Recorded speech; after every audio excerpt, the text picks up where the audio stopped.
আজি বহুত দূৰ ফুৰিবলৈ আহিলোঁ আৰু ক'ত আহিলোঁ কিয় আহিলোঁ আপোনালোকে একেলগে চাই থাকিলে সকলো গম পাব।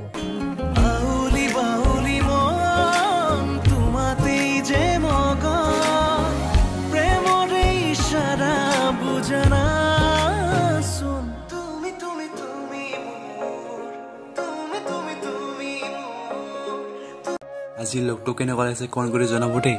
মানে মই আজি গাড়ীত কাম কৰিবলৈ মানে খেৰৰ গাড়ীত আৰু এইফালে পুৰা খেৰ ওলাই থকা হৈছে মানে লদ দিব লাগে আৰু আজি ইয়াতে খেৰ নোমোৱা হ'ব সিহঁতৰ ঘৰত আৰু বহুতেই ৰ'দটো দিছে আৰু এনেকুৱা গৰমত খেৰ উঠা বহুতেই মুস্কিল হয় আৰু আমি ৰুটি খাই লৈ আহিলোঁ আকৌ আৰু খেৰ লদ দিবলৈ আৰু পুৰা আমাৰ খেৰ লদ দিয়া হৈ গ'ল। এতিয়া জল্দি যাবলৈ লাগে গধূলি হ'ব হ'লে।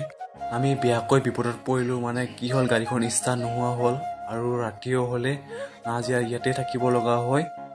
কি কৰোঁ উপায় পোৱা নাই। এয়া মেকানিক আহিছে